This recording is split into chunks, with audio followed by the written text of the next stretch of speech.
দুর্নীতির বিরুদ্ধে zero tolerance নীতি গ্রহণ করেছে দুর্নীতি দমন কমিশন দুদক। দেশকে দুর্নীতিমুক্ত করতে দক্ষ টিম দ্বারা দপ্তরগুলো নজরে রাখা হচ্ছে, এমনটাই জানিয়েছেন দুদক মহাপরিচালক মোতাহার হোসেন।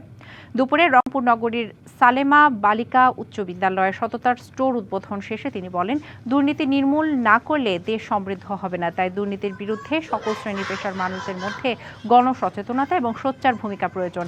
এ সময় দুর্নীতির বিরুদ্ধেও রংপুর অনন্য উদাহরণ রাখবে বলে আশা প্রকাশ করেন তিনি। একই সাথে দুদকের উদ্যোগে করা শিক্ষা প্রতিষ্ঠানে সততা স্টোর শিক্ষার্থীদের অঙ্কুরে দুর্নীতি মুক্ত হওয়ার শিক্ষা দেবে মনে করেন দুদক মহাপরিচালক।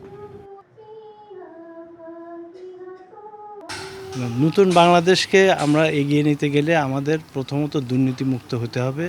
দুর্নীতি দমন কমিশন মূলত দুর্নীতির ক্ষেত্রে তাদের সবসময় জিরো টলারেন্স। আমরা যেখানেই যে অভিযোগেই পাই দুর্নীতির, আমরা কিন্তু সেটা খতিয়ে দেখি। দোষী সাব্যস্ত হলে তার বিরুদ্ধে মামলা হয় এবং এইটা কিন্তু আমরা যেখানে যখন যে অভিযোগ পাচ্ছি পুরো সবগুলোই আমরা খতিয়ে দেখছি।